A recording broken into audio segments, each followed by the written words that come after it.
Hello, church. It's Pastor Alex back with another daily reflection. We find ourselves in the midst of Holy Week, which is the week that begins with Palm Sunday, which happened yesterday when Jesus triumphantly arrives in Jerusalem to teach and to preach. And the crowds there are super excited, shouting, Hosanna, Hosanna in the highest heaven. Blessed is he who comes in the name of the Lord. And of course, we know that Holy Week builds up to Good Friday and also Easter Sunday. But there's a whole lot of stuff that happens during the week. And so as we go through the week, I'll highlight the events of each day as part of these reflections so that we can feel the drama unfold. And one of the things that's only Wednesday doesn't have any recorded information. Every single other day of the week has a lot going on. And so, by tradition, on Monday of Holy Week, this is what happens according to Luke. We're looking at Luke chapter 19. When Jesus entered the temple courts, he began to drive out those who were selling.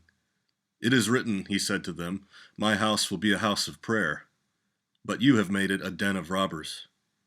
Every day he was teaching at the temple, but the chief priests, the teachers of the law, and the leaders among the people were trying to kill him. Yet they could not find any way to do it, because all the people hung on his words.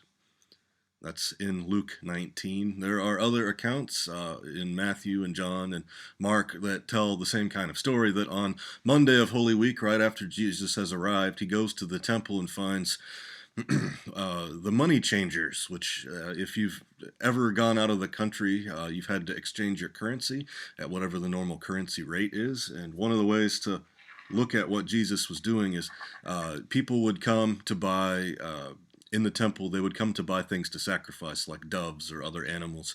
But there was always a catch to it, because they came from all over the world. They brought the money that they had with them. And their money looks a lot like our money. I've got a quarter here. It had images of kings and Caesars and emperors and that kind of thing on it, just like we have presidents on our money. And that is a violation of the Ten Commandments if you're a good law-abiding Jew. So what happened is you couldn't go into the temple with money that broke one of the Ten Commandments, even though you lived in a society where that was the only currency.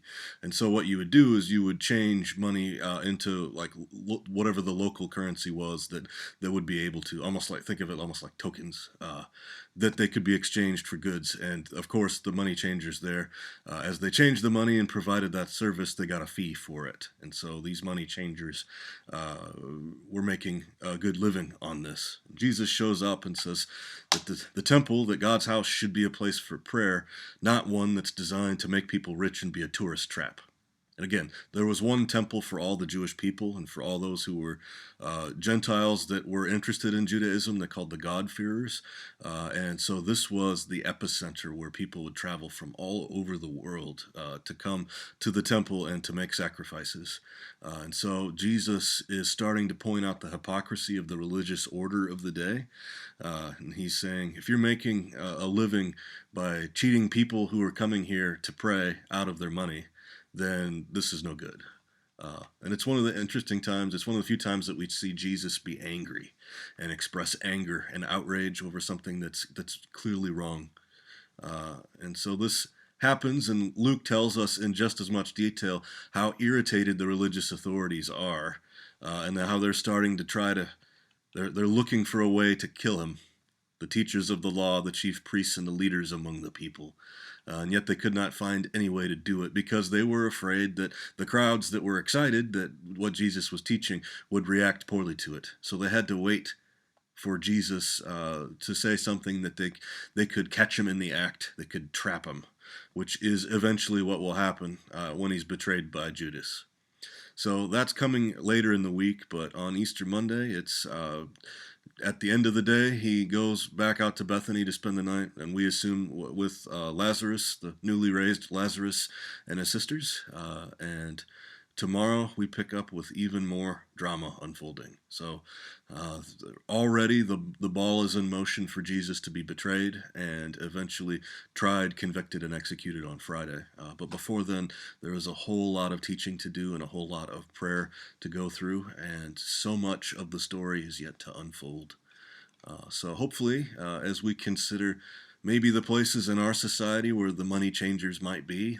Hopefully, we are not one of those folks that use religion for the sake of propping up some sort of industry, or us putting more faith in the money that says in God we trust, but putting more faith in the money that we have as opposed to God Himself.